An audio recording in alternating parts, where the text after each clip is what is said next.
I'm Bobby. I am from Las Vegas, born and raised. My DJ name is Baraka Sadio.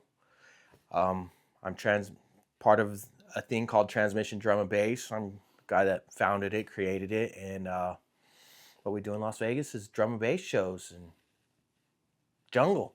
So the drum and bass scene came to me by accident. I started throwing events here in Vegas in 1998 with a crew called Generation X, and at first it was a rebel crew until I got involved with it, and this was like around the same time as Happy Hardcore and the scene with the candy ravers when it got big. And I was like, listen, we could turn this, like, you guys are like a rebel crew, I know, but I have access to this warehouse.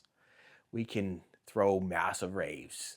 So we combined forces. It was still called Generation X, and we started throwing some massive raves. 1,000 people every time we threw a rave. And instead of it just being an all rebel party, it was mixed. It was everyone. And, back then we did many genres of music. House, garage, techno. And then I heard jungle. And I was like, what is this? I didn't even know about it. A good friend of mine, Jacob, who's a Jacob Junglist, shout out to Jacob the Junglist, Las Vegas. He was like, this is the sound. And I was like, this is the sound. I love this shit. What is this? It's jungle, bro. You got to look it up. And so since 1998, I've been a junglist. And it's grown from there with me. And that, throwing shows in Las Vegas in 1998 wasn't easy. We got shut down by the cops. This is in the era of Joe Biden's shut down the Rave Act. So when you rent a warehouse that can hold 1,000 people, it comes with a pretty big rent too. So we either had a great event or we lost thousands of dollars. It went like that. So that was just how I got into it. And it's been a wild roller coaster ever since. I was playing in bands when I first started. I was a punk rock kid, but I knew all these kids that were into like that kind of music.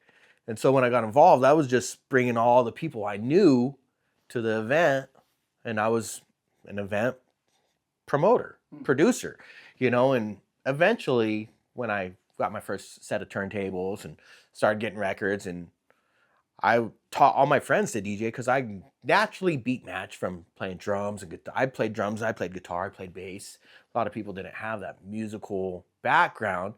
And so we would be listening to records at my house all night, and I just started teaching all my friends to DJ.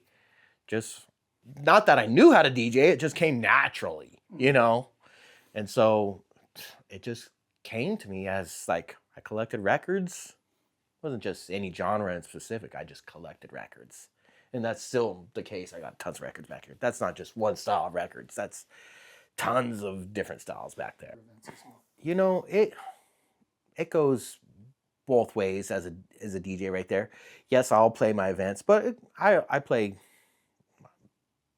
Me and my friend Sky here. We've gone to California to play events, and we go play wherever. I mean, obviously I'm going to play my own event when I bring the whole sound system, but we play wherever. Anywhere there's sound to be pushed, we're going to go, and if we're invited, we'd love to be involved. It comes along with the fact that my guitar playing, I'll play guitar and I sing, and it just is part of that. Like, I write songs, but when I listen to beats, I hear a song in my head, and I just have to say it out loud. It's just part of that, Nice. And I have a notebook. I write a lot of stuff down. It just comes natural, I guess. Transmission's history goes back to 2014 in a bar called the Hard Hat Lounge. A good friend of mine, Jared Perez, worked there, and drum and bass kind of was dying off in Las Vegas at a point. It was like there was some First Friday shows, and it was kind of wish-washy, but there was Church of Bass, or was it with Church of Bass or Church of, what were they called? Just Church? Just Church. Anyways, they did shows, but I honestly never really knew about it because I cannot do anything during the week. I guess it was Sunday night or whatever, but